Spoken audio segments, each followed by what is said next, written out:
그럼 이제 실제로 만들어야 되겠죠, 여러분들이. 이거는 미리 얘기하지만 이번 주에 실습 미션으로 포함을 하지 않습니다. 이번 주는 개인 프로젝트에 집중을 하기 위해서 그냥 구경만 시켜주고 필요하면 한번 해봐라. 관심 있으면 해보기.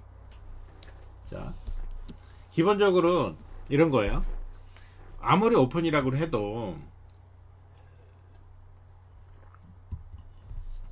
공개된 정보라고 해도 이거를 공개된 정보를 아무나 그냥 들어와서 막 가져가게 하면 그러면은 서버가 감당이 안 되겠죠. 그냥 필요한 사람인지 필요하지 않은 사람인지도 구분이 안 되고 그냥 URL만 적어서 집어넣으면 막 가져가게 한다. 그러면은 서버 감당이 안 되니까 어떻게 진행을 하냐면 일단은 개발자 등록을 해요. 그러니까 공공 데이터 포털 같은 경우에는 그러니까 이게 API를 제공하는 사이트마다 다 정책이 조금씩 다른데 거의 모든 사이트들이 자체적으로 자기네들이 운영하고 있는 등록 프로세스를 거쳐야만 제공을 합니다. 그러니까 유료로 제공하는 데도 물론 있긴 하지만 거의 대부분 공공 데이터는 무료예요. 그래가지고 이거를 개발자로 일단 등록을 해가지고 한번 인증을 거치고 나면 그러면은 그 기관에서 제공하는 API는 오픈 API는 필요한 대로 계속 추가해가면서 쓸 수 있게 되는 거죠.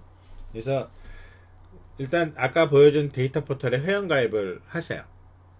해보고 싶은 사람들은 회원가입을 하고 그 다음에 검색을 해봐요. 예를 들면 조금 전에 보여준 것처럼 코로나19 예방접종센터 조회 서비스라는 이런 오픈 API가 있는데 이 API에 활동 신청을 클릭을 하는 거죠. 그래서 이 활용 신청을 클릭을 한 다음에 얘가 신청을 하고 나면은 이제 승인이 돼요. 이게 그 정보의 종류마다 담당자들이 정해져 있는데 예를 들어서 굉장히 많은 사람들이 요구하는 오픈 API 같은 경우에는 담당자가 되게 바쁘잖아요. 요청이 계속 들어오니까. 그래서 수시로 체크해서 수시로 승인을 해줍니다. 그래서 보통 한 반나절 걸리는 데도 있고 한 하루 이틀 정도 만에 승인이 떨어져요. 근데 반대로 사람들이 많이 안 쓰는 API를 관리하는 담당자는 며칠씩 걸리기도 해요. 그래서 여러분들 이 코로나 관련된 공공 API를 이번에 연습을 보여주는 이유가 이쪽은 사람들이 되게 관심이 많은지 승인이 되게 빨리 떨어집니다. 그래서 신청하면 거의 반나절 내지는 하루만 지나면 바로 승인이 떨어져요. 그래서 활용 신청을 해서 승인이 완료가 되고 나면 키를 발급합니다. 그 개발자에게 전용으로 쓸 수 있는 키가 나와요. 그럼 그 키를 발급을 받아서 이 키를 쓰면 돼요. 그러면 어떻게 쓰느냐? 예를 들면 이렇게 리퀘스트 URL을 알려줘요.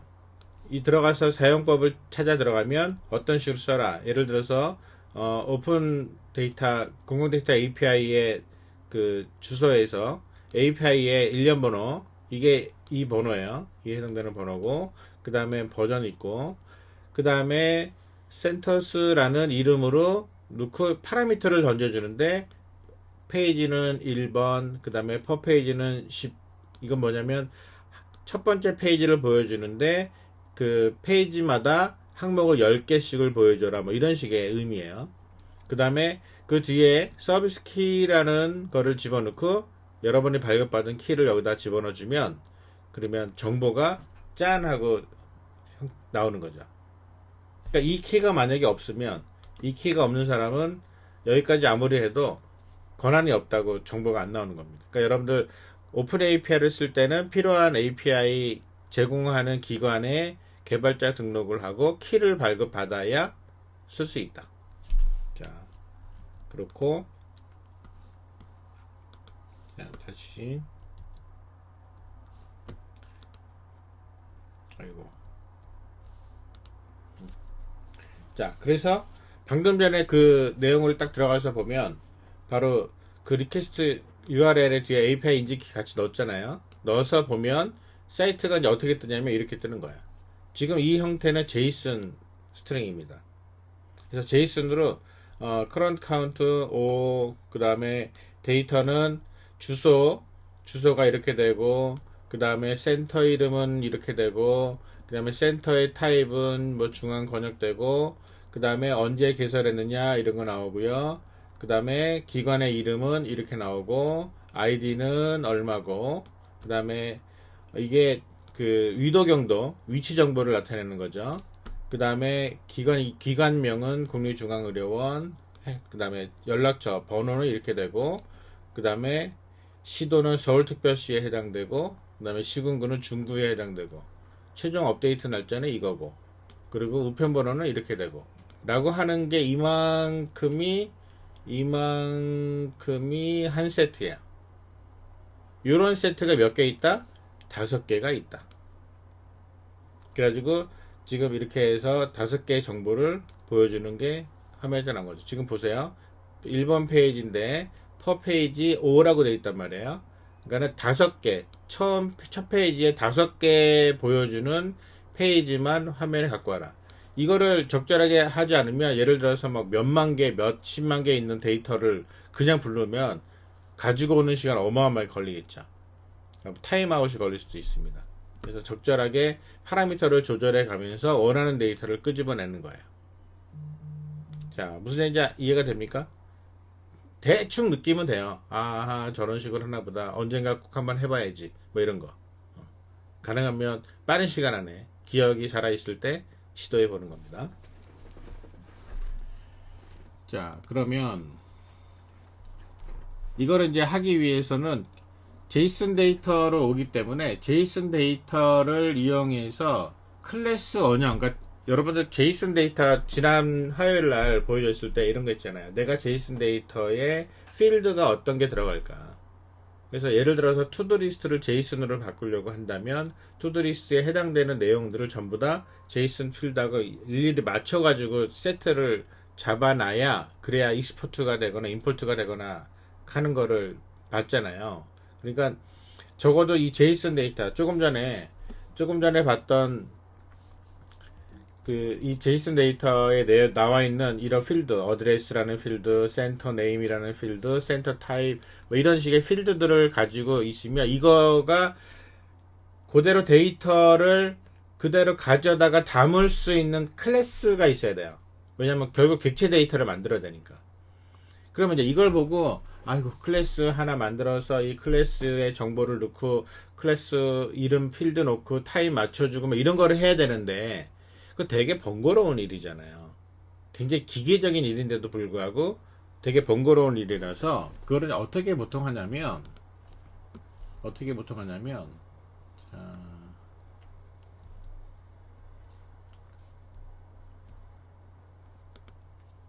자, 어떻게 하냐면은 이 사이트가 있거든요. 자, 사이트를 한번 보여줄게요. 자, 이 사이트에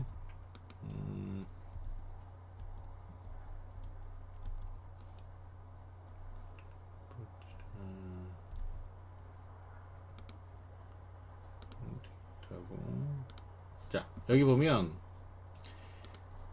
보세요. 제이슨 스키마 투 포조라고 돼 있어요. 얘는 그 포조라는 거는요, plain old java object, 이게 이제 포조예요. 그래서 제이슨 스키마를 포조로 바꿔주는 서비스예요. 그러니까 제이슨 텍스트, 제이슨 스트링을 딱 갖고 오면 요거에 딱 맞는 자바 클래스를 만들어 줄게 라고 하는 거예요. 그래서 예를 들어서 지금 이런 식으로 제이슨 샘플이 이렇게 텍스트를 만들었잖아요. 자, 이렇게 만들었는데 만들어져 있는 이런 샘플이 있을 때, 그러면 이걸 가지고 어디 갔어? 자, 프리뷰를 한번 해볼게요. 프리뷰를 딱 클릭을 하면, 자, 이렇게 해서 자바 클래스가 만들어져요. 그래가지고 지금 여기 보면은 제이슨에 해당되는 프로퍼티하고 그 다음에 쭉 해서 자바의 일반적인 플레인 오브젝트 형태로 쫙 해서 나옵니다. 이거를 그냥 그대로 갖다가 쓰면 된다는 얘기예요. 제이슨. 그래서 여러분들이 보세요. 여기 보면 여기에서 자바로 클래스를 만들 때 이 사이트 서비스를 잠깐 거쳐서 오게 되면 필요한 정보를 쉽게 만들어낼 수 있다는 겁니다. 자, 이것도 사용법 익히고 뭐 이런 거 하려면 좀 시간이 걸리니까 일단 넘어가도록 할게요. 자, 이렇게 해서 어떻게 시작을 하느냐. 방금 전에 보였던 코로나 예방접종 센터와 관련된 그 정보, 조금 전에 보여준 내용 있죠. 284개 중에 포항에 해당되는 2개를 찾아내는 방법. 이런 간단한 어플을 하나 만들려고 하는데, 메이븐 프로젝트 하나 만들고 나서 포조 클래스, 아까 방금 전에 만들었던 그 포조 클래스를 만들어요. 그래서 이 2개가 있습니다. 그 다음에 오픈 API를 가지고 데이터를 가지고 오는 방법은 이렇게 URL을 이런 식으로 만들었어요. 그래서 센터에 아까 보여준 것처럼 페이지라는 파라미터, per 페이지라는 파라미터, 그 다음에 서비스 키 발급받은 거 해가지고 이런 정도의 URL을 던져서 정보를 가지고 오는 거죠. 기본적으로 이 URL을 던져서 보내려면 어떤 게 필요하냐면, 여러분들의 자바는 지금 로컬에도 돌고 있는 프로그램이잖아요. 자바 프로그램 프로젝트에서 웹 서비스를 통해서 정보를 내가 보내서 해당되는 내용을 가지고 오겠다. 여러분 한번 생각을 해보세요. SQLite로 커넥션을 맺었어요. SQLite라는 DB 파일이 todoist.db가 어디 있어요. 그럼 이 DB 파일이 있고, 내가 자바 프로젝트에서 SQLite에 해당되는 커넥션을 맺어요. 이 커넥션을 맺은 다음에 여기다가 쿼리, SQL 문장을 만들어서 적절하게 셋업을 한 다음에 그 쿼리 문장을 execute 시킵니다. 그러면은 여기서 뭘 줘요? result set을 보내줘요. 또는 return 값을 보내주든지. 자, 이 컨셉하고 동일해요. 웹 서비스예요. 웹 서비스 저쪽에 어딘가 오픈 API 제공하는 웹 서비스가 있어. 내 자바 프로젝트가 있어요. 그럼 내 자바 프로젝트에서 웹 서비스로 커넥션을 맺어야 돼. 그 다음에 이 커넥션을 맺은 다음에 이 커넥션 안에다가 내가 필요한 리퀘스트를 스트링을 만들어 가지고 내가 웹 서비스 위에 주소창에 넣는 주소처럼 던져요. 던지면 얘가 그걸 가지고 리스폰스를 보내와. 이 리스폰스를 어떻게 보내온다고요? 제이슨으로 보내. 그럼 그 제이슨으로 보낸 데이터를 내가 제이슨의 스키마에 해당되는 포저로 클래스를 만들어 놓은 그 클래스에 맞춰서 매핑을 시켜가지고 나는 적절하게 정보를 끄집어내면 되는 거예요.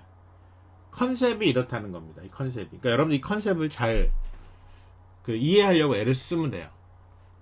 뭐 단박에 이해는 안 되지만 대충 비슷하게 움직이네. 커넥션 맺고 리퀘스트 날려가지고 정보를 가지고 오면 그 정보들을 내가 적절하게 다룬다. 그러니까 CRUD 프로그램이 기본적으로 흘러가는 흐름이 바로 이런 느낌입니다. 여러분들 이런 느낌에 계속해서 친숙해져야 됩니다. 다양한 분야에 있어서의 CRUD가 가능해지면 되는 거죠. 그래서 그때 커넥션에 의해서 사용하는 클래스가 바로 HTTP URL 커넥션이라는 클래스가 준비가 돼 있어요. 자바에. 그래서 이걸 사용해서 진행을 할 겁니다.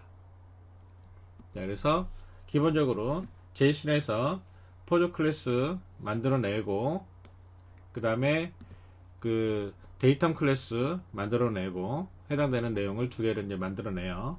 그 다음에 오픈 API로 이제 구현하라는 기능은 일단 시설 이름이나 지역 검색 결과로 이 내용을 가지고 오려고 하는 기본적인 기능을 구현을 하려고 하는 거예요. 그러면 어떻게 하느냐? 아까 보였던 그 URL 이런 식으로 URL을 던져서 들어오는 데이터를 갖고 오면 되는 거죠. 그리고 토탈 카운트라는 값이 맨 마지막에 나와요. 그래서 이 토탈 카운트가 284라는 걸 알아내면 화면상에 뿌리면 되는 거예요. 그리고 전체 리스트의 데이터를 가지고 오는 거는 이런 식으로 내가 원하는 데이터의 개수만큼 그냥 URL을 찍으면 되는 거죠.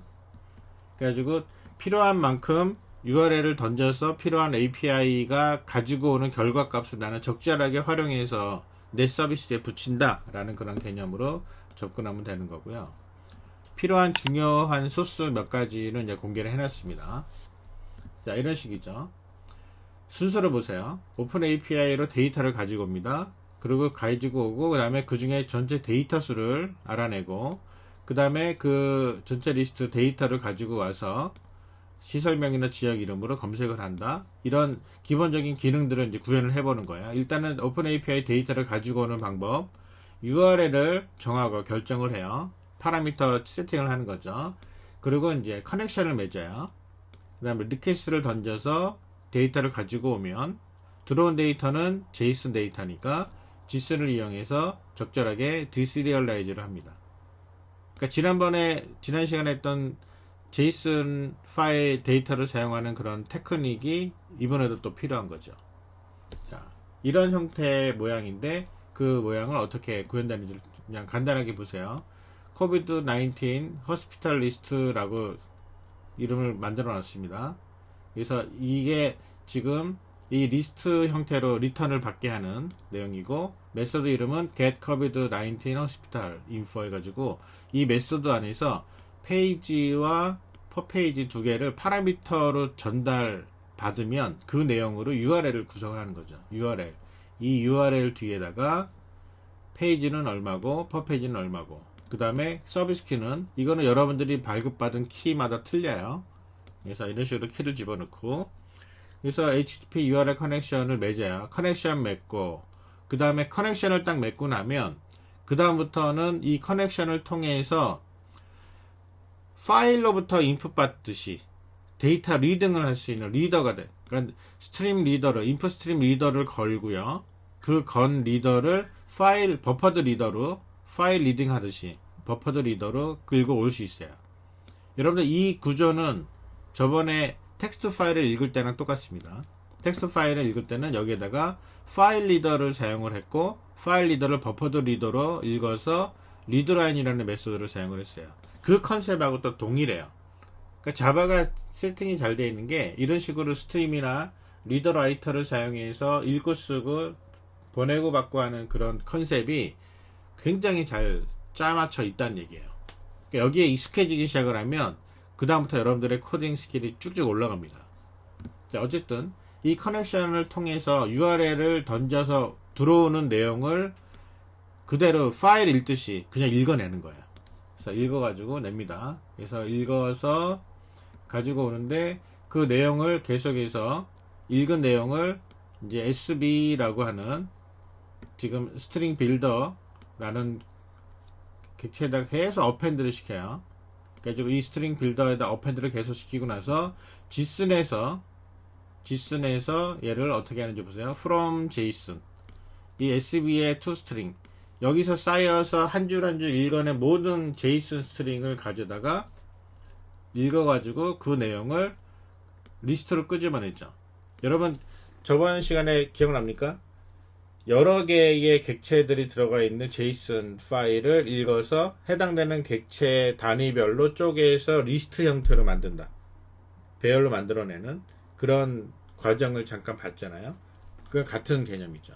그래서 COVID-19 호스피탈 리스트 클래스의 이 익명 클래스의 모양을 만들어서 그대로 리스트로 쪼개가지고 리턴 받으면 그렇게 해서 받은 그 내용을 그대로 가져다가 쓰면 되는 거죠. 자, 그러면 그 다음에 전체 데이터 수를 갖고 오는 거는 자, 여기 보면은 이렇게 get total count라는 거를 가지고 전체 데이터 수를 가지고 올 수 있게 되어 있습니다.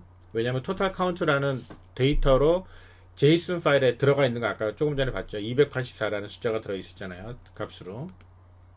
자, 그 다음에는 전체 리스트 데이터를 가지고 오는 방법. 자, 지금 보면은 이제 이렇게 여기 토탈 카운트는 아까 보여준 거대로 그렇게 갔고요. 그 다음에 여기 보면은 포항해가지고 이런 식으로 센터 이름부터 수정일까지 내용을 이제 읽어냈으니까 끄집어서 하나씩 보여만 주면 되는 거예요. 자, 화면상에 이제 보여주는 정보 들어가고, 그 다음에 검색을 해가지고 진행하는 거는 이런 식으로 보세요. 이름을 스캐너를 통해 가지고 시설 이름을 가지고 와요. str에 이제 시설 또는 지역 이름, 그러니까 포항 같은 게 여기 들어가 있는 거죠. 그래서 그 내용이 들어가면 이제 어떤 식으로 반복문을 시키느냐, 그러면은 데이터 클래스로 호스피탈 인포 읽어낸 그 정보가 쌓여 있는 그 호스피탈 인포에 있는 내용을 하나씩 끄집어내면서 해당되는 아이템의 get facility name 해가지고 그 다음에 get center name, get address 뭐 이런 식으로 게터들, 자동으로 셋업된 게터들을 그대로 그냥 사용만 해가지고 데이터만 읽어내면 되는 겁니다. 그러니까 생각보다 이런 내용이, 여러분들 지금 내가 그냥 간략하게 설명하고 있는 내용이 사실은 검색을 하면 공공 데이터를 활용해서 자바로 간단하게 프로젝트를 진행하는 다양한 예제로 다양하게 설명하는 정보들 얼마든지 얻어낼 수 있어요. 그러니까 나는 그냥 지금 되게 빠르게 설명을 했지만 차근차근 단계별로 따라가서 연습해 볼 수 있는 그런 정보들이 많이 나와 있으니까 활용을 하세요. 적절하게. 그래서 관심이 있는 사람들은 한번 도전을 해보면 좋겠습니다. 물론 지금 미션으로 걸지는 않았어요. 그러니까는 뭐 개인 프로젝트에 일단 집중을 하긴 하되, 반드시 공공 데이터로 제공되는 오픈 API를 활용하는 그런 예제를 한 번쯤은 한번 경험을 해봐야 된다라는 게 꼭 권장합니다. 여러분들한테. 이쪽 동네를 전혀 사용하지 않은 사람과 한두 번이라도 해본 사람의 차이는 나중에 회사 들어가면 굉장히 큰 차이가 나요. 생각을 해보세요. 여러분들이 들어가서 개발을 하는 다양한 종류의 회사에서 이런 유의 REST API를 사용하지 않는 회사는 거의 없어요. 왜냐하면 공공 데이터가 아니더라도 자체적으로 REST API를 만들어서 사용하기도 하고 다양한 형태로 쓰거든요. 그러니까 이거를 지금부터 여러분들이 데이터를 가져다가 API 형태로 서비스를 만들어가는 데 있어서 제일 힘든 것 중에 하나가 뭐냐면 데이터 자체를 확보하는 게 힘들어요. 데이터가 뭐 있어야 뭐 가져다 쓰죠. 그렇다고 데이터를 막 만들 수는 없잖아요. 지금 투두리스트에 50개 정도 만드는 것도 굉장히 큰 고역인데 뭐 수백 개 수천 개짜리 데이터를 가져다가 활용할 수 있는 그런 서비스를 해보고 싶은데 그 데이터를 확보하는 게 힘들잖아요. 근데 바로 그런 거를 공공 데이터의 오픈 API가 쉽게 해결을 해준다는 거죠. 그래서 연결해서 놓고, 그러니까 이 데이터를 내가 어떻게 쓰겠다라는 차원보다는 일단 이렇게 왕창 가지고 오는 데이터를 내가 잘 조정해 가지고 필요한 만큼 데이터들을 적절하게 서비스에 적용할 수 있는 연습을 하겠다라는 그런 연습 차원에서라도 공공 데이터의 오픈 API는 도전을 해볼 만합니다. 그래서 혹시 뭐 중간고사 기간 때 생각보다 로드가 많이 안 걸린다 뭐 이러면 내가 뭐 주말에 한번 짬을 내서 몇 시간 투자를 해볼까? 내가 보기에는 여러분들 그동안에 실습을 꾸준히 잘 따라온 정도라면 아마 한 반나절 내지는 뭐 하루 정도 투자하면 공공 데이터의 오픈 API 활용하는 프로젝트를 흉내내서 따라 해볼 수 있을 겁니다. 그리고 굉장히 의미 있고 보람찬 일이 될 거예요. 그리고 되게 뿌듯해질 겁니다. 왜냐하면 뭔가 진짜 그 현업의 개발자들 같은 느낌이 좀 들 거예요. 실 데이터를 사용해서 쓴다는 거. 그래서 여러분들 그런 거를 이참에 한번 경험을 해보면 좋을 것 같다라는 얘기를 합니다. 자.